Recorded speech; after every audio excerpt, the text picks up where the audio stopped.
പരമാവധി വാർത്ത ആരംഭിക്കുന്നു. മതവിദ്വേഷം നിറഞ്ഞ ഫേസ്ബുക്ക് പോസ്റ്റിനെ ചൊല്ലി ബംഗളൂരു നഗരത്തിൽ സംഘർഷം. പ്രതിഷേധത്തെ തുടർന്നുണ്ടായ പോലീസ് വെടിവയ്പിൽ 2 പേർ മരിച്ചു. പുലികേശ് നഗർ എംഎൽഎയായ അഖണ്ഡ ശ്രീനിവാസ റെഡ്ഡിയുടെ ബന്ധുവിന്റെ ഫേസ്ബുക്ക് പോസ്റ്റിൽ മതനിന്ദയാരോപിച്ച് ഒരു സംഘം ആളുകൾ എംഎൽഎയുടെ വീടിന് നേരെ കല്ലെറിയുകയും വാഹനങ്ങൾ അഗ്നിക്കിരയാക്കുകയുമായിരുന്നു.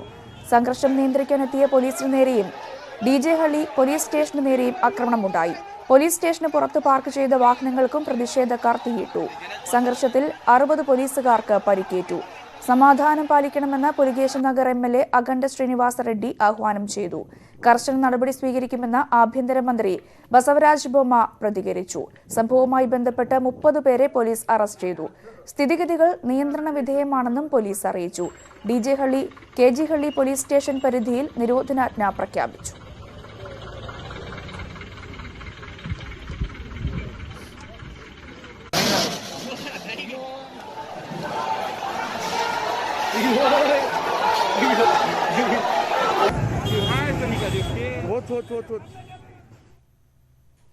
സംസ്ഥാനത്ത് കോവിഡ് രോഗികളുടെ എണ്ണം കുത്തനെ ഉയരുകയാണ്.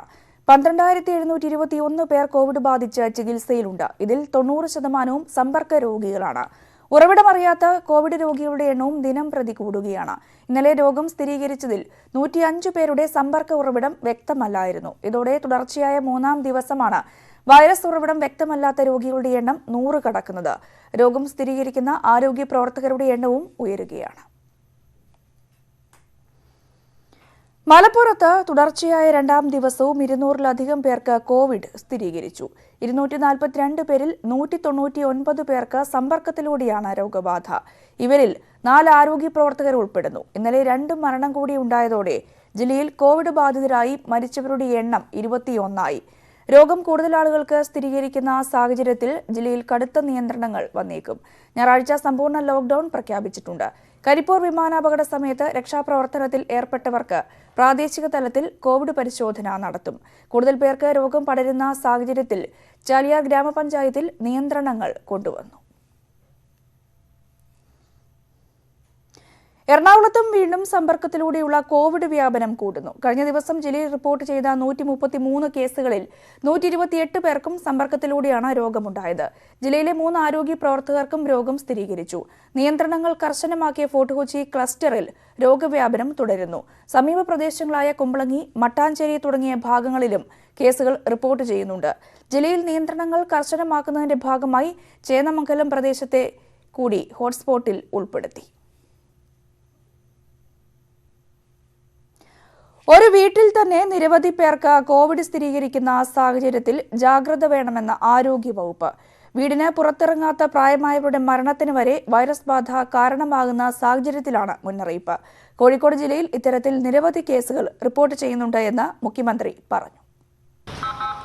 കോഴിക്കോട് കോർപ്പറേഷൻ പരിധിയിൽ മാത്രം 5-ലേറെ പേർക്ക് രോഗബാധ റിപ്പോർട്ട് ചെയ്ത 24 വീടുകളുണ്ട്. 3 പേർ മരിച്ചു. മരിച്ചതെല്ലാം മറ്റസുഖങ്ങളുള്ള പ്രായമായവരാണ്.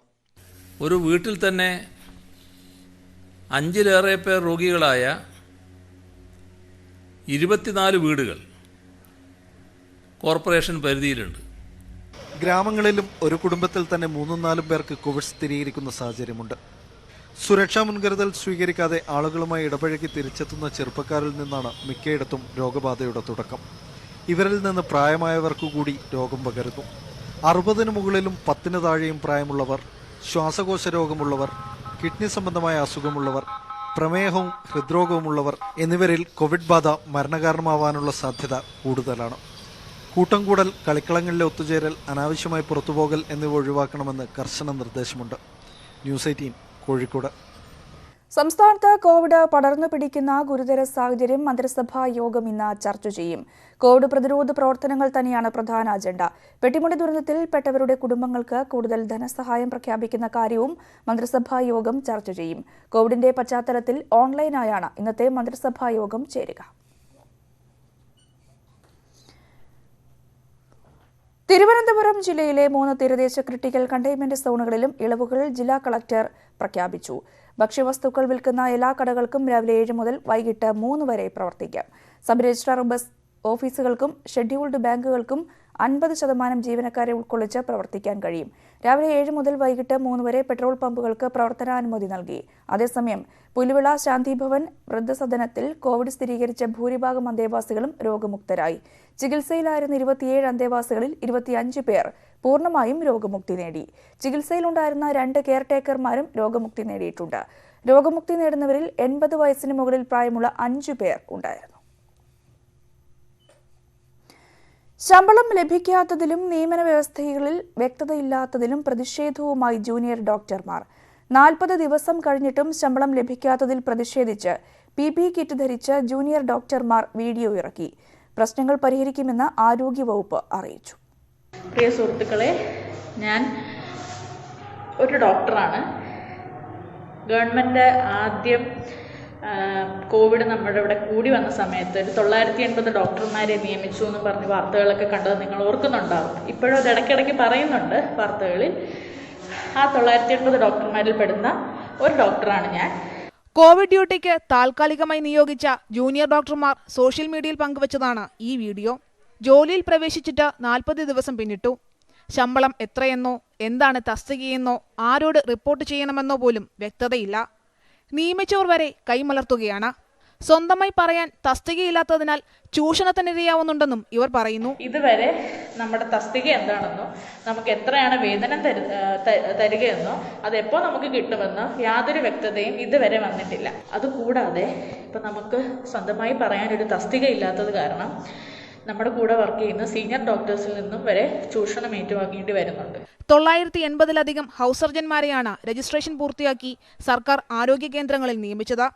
കോവിഡ് പശ്ചാത്തലത്തിൽ സംസ്ഥാനത്തെ പ്രാഥമിക ചികിത്സാ കേന്ദ്രങ്ങളിലും പ്രധാന ചുമതല ഈ ഡോക്ടർമാർക്കാണ്. പരാതികൾ ഉടൻ പരിഹരിക്കുമെന്നാണ് ആരോഗ്യവകുപ്പിന്റെ വിശദീകരണം. ന്യൂസ് 18 തിരുവനന്തപുരം. ലോകത്ത് കോവിഡ് ബാധിതർ 2,04,00,000 കടന്നു. 7.4 ലക്ഷം പേർ ഇതുവരെ മരിച്ചു. 24 മണിക്കൂറിനിടെ 2.5 ലക്ഷം പേർക്കാണ് പുതിയതായി രോഗം സ്ഥിരീകരിച്ചത്. അമേരിക്കയിൽ രോഗികൾ 53 ലക്ഷവും ബ്രസീലിൽ 31 ലക്ഷവും കടന്നു. 102 ദിവസത്തെ ഇടവേളയ്ക്ക് ശേഷം ന്യൂസിലാൻഡിൽ പുതിയ കോവിഡ് കേസ് റിപ്പോർട്ട് ചെയ്തു. ഇതേ തുടർന്ന് ഒക്കാലാൻഡിൽ ലോക്ഡൌൺ പ്രഖ്യാപിച്ചു. ബെയ്റൂട്ട് സ്ഫോടനത്തിനും പ്രതിഷേധങ്ങൾക്കും പിന്നാലെ ലെബനനിൽ കോവിഡ് രോഗികളുടെ പ്രതിദിന എണ്ണത്തിൽ വർധന രേഖപ്പെടുത്തി. അമേരിക്കൻ തെരഞ്ഞെടുപ്പിൽ വൈസ് പ്രസിഡന്റ് സ്ഥാനത്തേക്ക് കമല ഹാരിസ് ഡെമോക്രാറ്റിക് സ്ഥാനാർത്ഥിയാകും. ഡെമോക്രാറ്റിക് പക്ഷത്തെ പ്രസിഡന്റ് സ്ഥാനാർത്ഥി ജോ ബൈഡനാണ് കമല ഹാരിസിന്റെ പേര് നിർദ്ദേശിച്ചത്. ഇന്ത്യൻ വംശജയായ കമല ഹാരിസ് നിലവിൽ കാലിഫോർണിയയിൽ നിന്നുള്ള സെനറ്ററാണ്. നേരത്തെ ഡെമോക്രാറ്റ് പക്ഷത്തു നിന്നും പ്രസിഡന്റ് സ്ഥാനാർത്ഥിയാകാൻ കമല ഹാരിസ് രംഗത്ത് വന്നിരുന്നുവെങ്കിലും പിന്നീട് പിന്മാറുകയായിരുന്നു. ഈ സ്ഥാനത്തേക്ക് മത്സരിക്കുന്ന ആദ്യ ഏഷ്യൻ വംശജയാണ് കമല ഹാരിസ്. സ്വർണ്ണക്കടത്ത് കേസിലെ 2ാം പ്രതി സ്വപ്ന സുരേഷിന്റെ ജാമ്യാപേക്ഷ ഇന്ന് എറണാകുളം സാമ്പത്തിക കുറ്റാന്വേഷണ കോടതി പരിഗണിക്കും. കസ്റ്റംസ് കേസിലുള്ള ജാമ്യാപേക്ഷയാണ് ഇന്ന് പരിഗണിക്കുക. അധികാരത്തിന്റെ അകത്തളങ്ങളിൽ വലിയ സ്വാധീനമുള്ള സ്വപ്നയ്ക്ക് ജാമ്യം നൽകരുത് എന്നാണ് കസ്റ്റംസിന്റെ ആവശ്യം. നേരത്തെ NIA കോടതി ഇവരുടെ ജാമ്യാപേക്ഷ തള്ളിയിരുന്നു. വഞ്ചിയൂർ ട്രഷറി തട്ടിപ്പ് കേസ് പ്രതി ബിജുലാലിനെ വഞ്ചിയൂർ ട്രഷറി, വിവിധ ബാങ്കുകൾ എന്നിവിടങ്ങളിൽ കൊണ്ടുപോയി തെളിവെടുപ്പ് നടത്തും. ബിജുലാൽ നേരത്തെ ജോലി ചെയ്തിട്ടുള്ള കോട്ടയം, കോഴിക്കോട് ട്രഷറികളിലും തട്ടിപ്പ് നടത്തിയിട്ടുണ്ടോ എന്നും പരിശോധിക്കേണ്ടി വരുമെന്ന് അന്വേഷണ ഉദ്യോഗസ്ഥർ പറഞ്ഞു. പ്രതി 3 ദിവസത്തെ പോലീസ് കസ്റ്റഡിയിലാണ് വിട്ടത്. ബിജുലാലിന്റെ ഭാര്യ സിമിയെ ഉടൻ ചോദ്യം ചെയ്യുമെന്നും അന്വേഷണ സംഘം അറിയിച്ചു.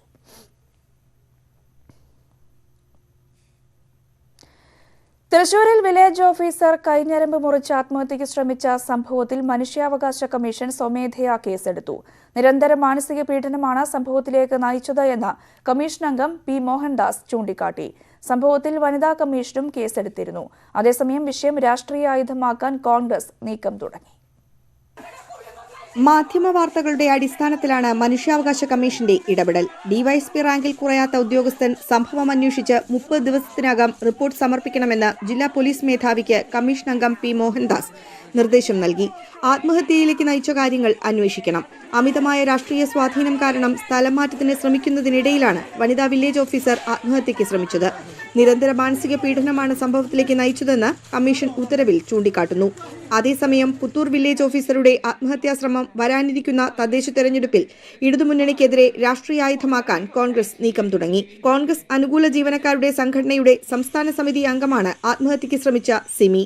CPM ഭരിക്കുന്ന പഞ്ചായത്ത് ഭാരവാഹികൾക്കെതിരെ തൃശൂർ MP TN പ്രതാപൻ രംഗത്തെത്തിയിരുന്നു. വില്ലേജ് ഓഫീസർക്കെതിരെയുള്ള നീക്കങ്ങളിൽ പ്രതിഷേധിച്ച് പുത്തൂർ പഞ്ചായത്തിലെ കോൺഗ്രസ് അംഗങ്ങൾ കുത്തിയിരിപ്പ് സമരം നടത്തുകയുണ്ടായി. വരും ദിവസങ്ങളിലും പ്രക്ഷോഭങ്ങൾ കടുപ്പിക്കാനാണ് നീക്കം. സമൂഹ മാധ്യമങ്ങളിലും വില്ലേജ് ഓഫീസറെ പിന്തുണച്ച് UDF-ഉം പഞ്ചായത്ത് പ്രസിഡന്റിനെ അനുകൂലിച്ച് LDF-ഉം ശക്തമായ പ്രചാരണമാണ് നടത്തുന്നത്. സംഭവത്തിൽ വില്ലേജ് ഓഫീസിലെ ജീവനക്കാരിൽ നിന്ന് പോലീസ് മൊഴി ശേഖരിച്ചു തുടങ്ങിയിട്ടുണ്ട്. അതിനിടെ സിമി ജാതിപ്പേര് പറഞ്ഞ് അധിക്ഷേപിച്ചുവെന്നാരോപിച്ച് പുത്തൂർ പഞ്ചായത്ത് പ്രസിഡന്റ് മിനി ഉല്ലൂർ CIക്ക് പരാതി നൽകി. ന്യൂസ് 18 തൃശൂർ. നെടുങ്കണ്ടം കസ്റ്റഡി കൊലപാതക കേസിൽ മുൻ SP KB വേണുഗോപാലിനെ CBI ചോദ്യം ചെയ്ത് വിട്ടയച്ചു. രാവിലെ 10 മണിക്ക് ആരംഭിച്ച ചോദ്യം ചെയ്യൽ രാത്രി 7:30 വരെ നീണ്ടു. രാജ്കുമാറിനെ കസ്റ്റഡിയിലെടുത്ത വിവരം വേണുഗോപാലിന് അറിയാമായിരുന്നുവെന്ന അന്നത്തെ SI അടക്കമുള്ളവരുടെ മൊഴിയുടെ അടിസ്ഥാനത്തിലായിരുന്നു ചോദ്യം ചെയ്യൽ. എന്നാൽ കസ്റ്റഡി വിവരം തനിക്ക് അറിയില്ല എന്ന നിലപാടാണ് വേണുഗോപാൽ സ്വീകരിച്ചത്. കസ്റ്റഡിയുടെ ഉത്തരവാദിത്വത്തിൽ നിന്നും വേണുഗോപാലിന് ഒഴിഞ്ഞുമാറാൻ കഴിയില്ല എന്ന് CBI ഹൈക്കോടതിയിൽ വ്യക്തമാക്കിയിരുന്നു. കട്ടപ്പന മുൻ DYSP Shams, special branch DYSP Abdul Salam എന്നിവരെയും CBI സംഘം ചോദ്യം ചെയ്തു.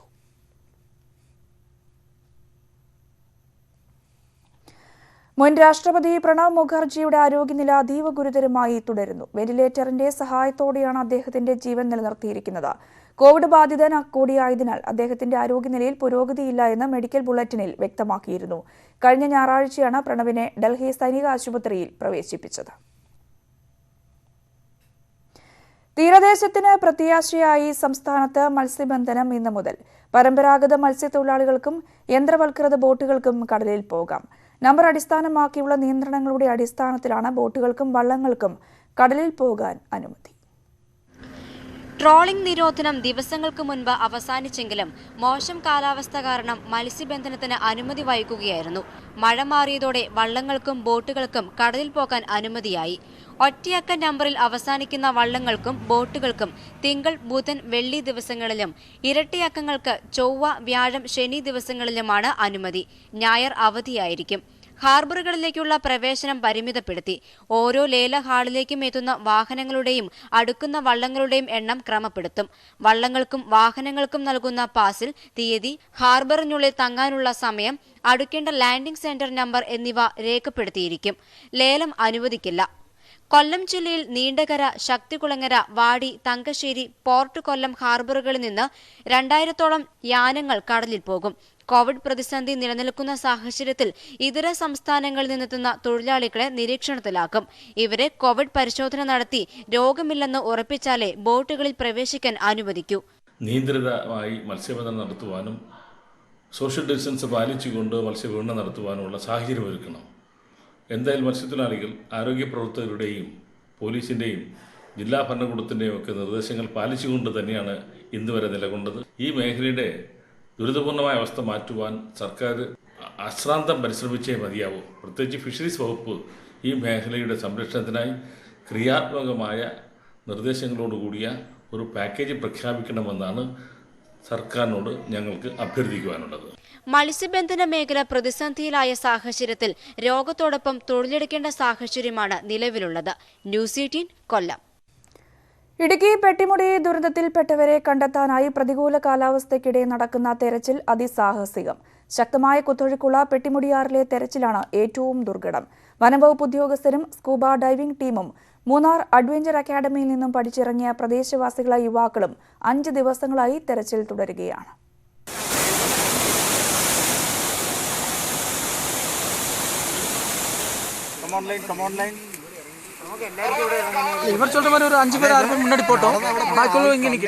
കുത്തൊഴുക്കുള്ള പെട്ടിമുടിയാറിൽ അതിസാഹസികമായാണ് തെരച്ചിൽ.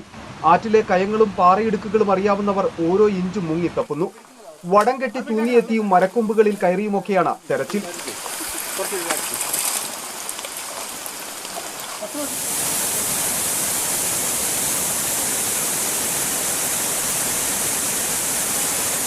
മൂന്ന് കിലോമീറ്റർ മുകളിൽ നിന്ന് പൊട്ടിയൊലിച്ചെത്തിയ മലവെള്ളം പെട്ടിമുടിയാറിലേക്കാണ് എത്തിയത്. ആദ്യ ദിവസം 2 മൃതദേഹങ്ങൾ കിട്ടിയതും പുഴയിൽ നിന്നാണ്. ഇതിനുശേഷമാണ് പുഴയിൽ തെരച്ചിൽ ഊർജിതമാക്കിയത്. കഴിഞ്ഞ ദിവസം 6 മൃതദേഹങ്ങൾ കൂടി പുഴയിൽ നിന്ന് കണ്ടെത്തിയിരുന്നു. പെട്ടിമുടിയാർ ചെന്നുചേരുന്ന കടലാർ എത്തുന്ന കരിമ്പരിയാർ എന്നിവിടങ്ങളിലേക്കും തെരച്ചിൽ വ്യാപിപ്പിക്കുവാനാണ് തീരുമാനം.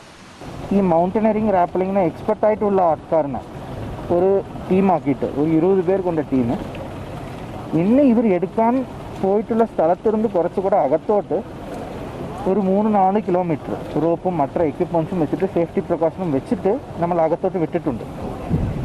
ഇപ്പം അവർ എന്തായാലും അവർ പോയി തിരിച്ചു വരാൻ തന്നെ ഒരു ദിവസം മുഴുവൻ എടുക്കും. അവർ തിരിച്ചു വരുമ്പോഴേക്കും നമുക്കറിയാം അവിടെ ഏതെങ്കിലും ഉണ്ടോ, അവിടെ ഏതെങ്കിലും വിഷയങ്ങളുണ്ടോ, അവിടെ ഏതെങ്കിലും ബോഡി ഉണ്ടോ എന്ന് പറയാം. കുത്തൊഴുക്കുള്ള പുഴയിൽ പ്രദേശങ്ങളെ സംബന്ധിച്ച് അറിവുള്ള വനംവകുപ്പ് ഉദ്യോഗസ്ഥരാണ് തെരച്ചിലിന് നേതൃത്വം നൽകുന്നത്. മൂന്നാർ അഡ്വഞ്ചർ അക്കാദമിയിൽ നിന്നുള്ള പ്രത്യേക പരിശീലനം നേടിയവരും സ്കൂബ ഡൈവിംഗ് ടീമിനൊപ്പമുണ്ട്. ശക്തമായ മഴയും മൂടൽമഞ്ഞും അടക്കമുള്ള പ്രതിസന്ധികളെ അവഗണിച്ചാണ് ഇവരുടെ തെരച്ചിൽ. ന്യൂസ് 18 ഇടുക്കി. മുല്ലപ്പെരിയാർ അണക്കെട്ടിൽ ജലനിരപ്പ് ഉയരുന്ന പശ്ചാത്തലത്തിൽ ഉപസമിതി അംഗങ്ങൾ പരിശോധന നടത്തി.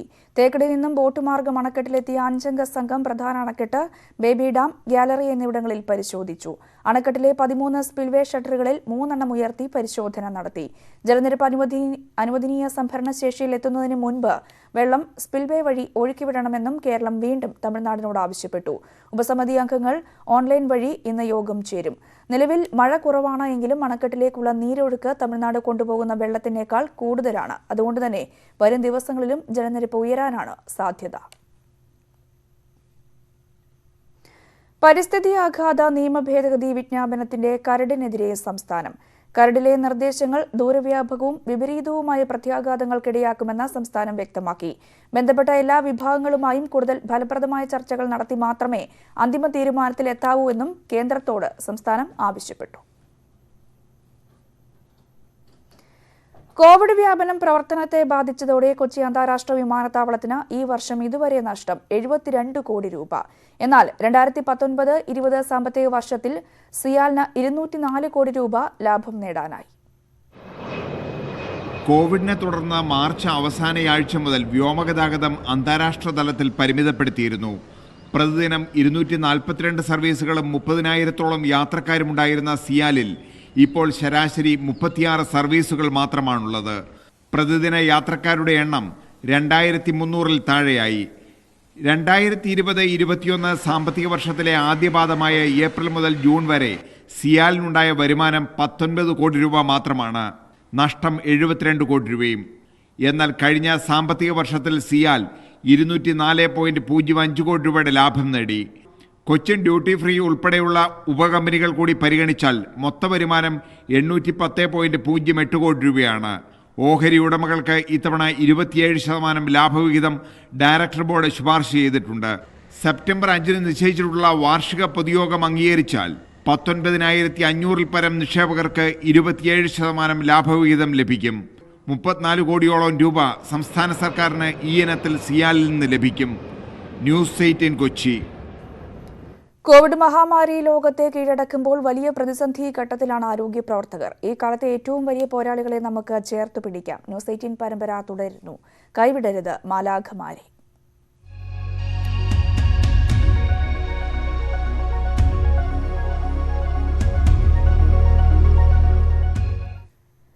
കോവിഡ് കാലത്ത് കോളേജ് ബസ് കട്ടപ്പുറത്തായെങ്കിലും സാരഥിയായ കോഴിക്കോട് വിലങ്ങാട് സ്വദേശി ദീപ ജോസഫിന് വെറുതെ ഇരിക്കാൻ കഴിയില്ല.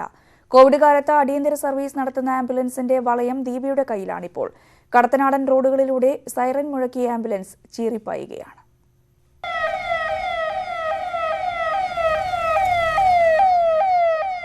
Puliyav national arts and science college ബസിന്റെ ഡ്രൈവറാണ് ദീപ ജോസഫ്. കോവിഡ് കാലത്ത് ക്ലാസ് ഇല്ലാത്തതിനാൽ ബസ് കട്ടപ്പുറത്തായി. എന്നാൽ ദീപയ്ക്ക് വീട്ടിലിരിക്കാൻ മനസ്സില്ല. അങ്ങനെ ആംബുലൻസിന്റെ ഡ്രൈവിംഗ് സീറ്റിലിരുന്നു. ഇക്കഴിഞ്ഞ തിങ്കളാഴ്ച മുതൽ കടത്തനാടൻ പാതകളിലൂടെ ആംബുലൻസ് ചീറിപ്പായുകയാണ്. പ്രണവം ട്രസ്റ്റിന്റെ ആംബുലൻസിൽ സാരഥിയാണിപ്പോൾ ഈ 36-കാരി. പിന്നെ ഇപ്പം ജോലി എല്ലാം സ്റ്റോപ്പായ സമയത്ത് വേറെ ഓപ്ഷൻ ഇല്ല. ഹസ്ബൻഡ് മെക്കാനിക്കാണ്, അവർക്കും ജോലി കുറവാണ്. അപ്പം എനിക്ക് പിന്നെ ഫുൾ ടൈം എൻഗേജ്ഡ് ആയിട്ടിരിക്കുന്ന ഇഷ്ടം. ഇപ്പം 3-5 മാസമായിട്ട് വീട്ടിൽ തന്നെ ഇരിക്കുകയാണ്. പിന്നെ പുതിയൊരു ഓപ്ഷൻ എന്നുള്ള നിലയ്ക്ക് നമ്മൾ പിന്നെ ഒരിക്കലും സ്റ്റോപ്പാവുന്നിടത്ത് അവിടെ സ്ട്രക്കായി നിന്നിട്ട് കാര്യമില്ല. പുതിയ ഓപ്ഷൻസ് നോക്കുക എന്നുള്ള മാത്രമേ മുന്നിലുണ്ടായിരുന്നുള്ളൂ. അപ്പം കണ്ടുപിടിച്ചതാണ് ആംബുലൻസ്. കരാട്ടയിൽ ബ്ലാക്ക് ബെൽറ്റായ ദീപ 2016-ലാണ് ഹെവി ലൈസൻസ് എടുക്കുന്നത്. കോഴിക്കോടിൻ്റെ കിഴക്കൻ മലയോര മേഖലയിൽ നിന്ന് ഹെവി ലൈസൻസ് സമ്പാദിച്ച ആദ്യ വനിത. ഹോട്ടൽ മാനേജ്മെൻറ്റ് പഠനം പൂർത്തിയാക്കിയിരുന്നു. മെക്കാനിക്കായ അനിൽകുമാറാണ് ജീവിത പങ്കാളി. 2 കുട്ടികളുണ്ട്. S Vinesh Kumar, news 18, Kozhikode. രാമായണശീലകളുടെ കർക്കിടകം.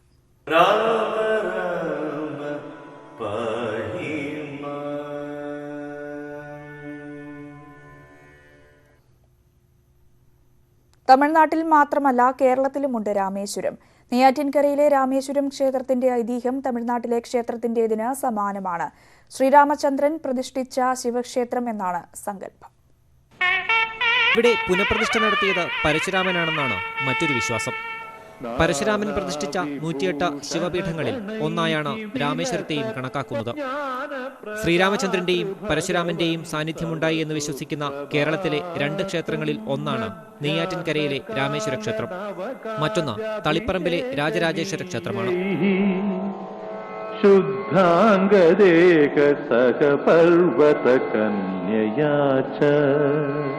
ഇവിടെ പുഴയിൽ നിന്ന് കൃതമാല എന്ന് പുരാണ പ്രസിദ്ധമായ ഈ നെയ്യാറിൽ നിന്നും ഒരു സന്ധ്യാവേളയിൽ മണ്ണെടുത്തു കൊണ്ടുവന്ന് ശിവലിംഗ രൂപമുണ്ടാക്കി പൂജിച്ച ശേഷം അടുത്ത ദിവസം ഇവിടെ നിന്നും ശ്രീലങ്കയിലേക്കുള്ള തങ്ങളുടെ യാത്ര തുടങ്ങിയെന്നും ഒരു ഐതിഹ്യമുണ്ട്.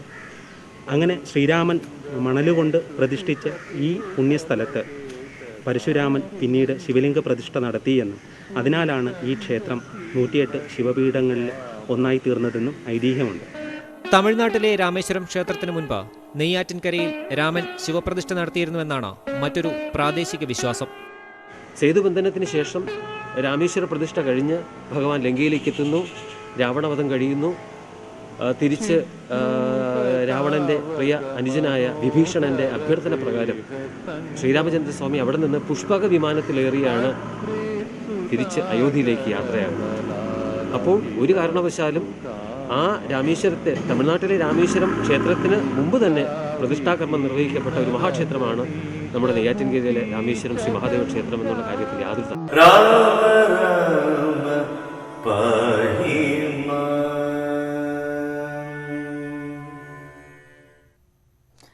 COVID-19 പടർന്നു പിടിക്കുമ്പോഴും ജലം സംരക്ഷിക്കാനുള്ള നടപടികൾ പല കോണുകളിലും സജീവമായി തുടരുകയാണ്.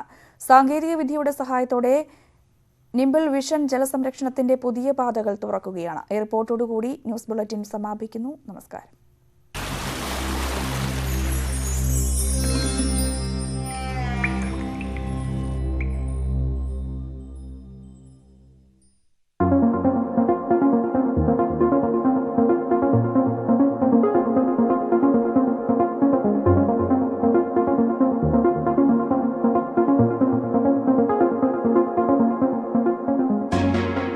The awareness about the water usage is completely missing in India.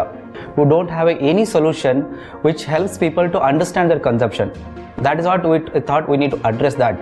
We need to bring the data actually. That data which help people to understand how much water really they are consuming.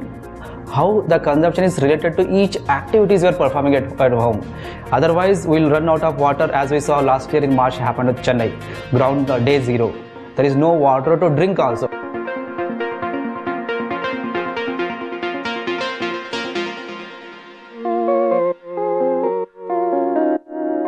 These products create a context in the user's mind about the amount of water that his or her family is consuming on a daily basis. All the apartment residents get live status and consumption details of their blocks on their cell phone and web dashboard. Each apartment block pays the bill according to their usage. You're also alerted in case your taps or pipes are leaking. Wastages, leakages, everything can be tracked. In addition to this, it gives a lot of data analytics on water availability, water leakage, water consumption, water quality in a single complete one unit in both an app and web dashboards. That finally leading to the people to save water from 30 to 50%. That is what my other customers also are able to save, which finally leads to saving minimum 1,000 rupees per month. It definitely will help people save water. Right? It definitely will help the way people start thinking about using water.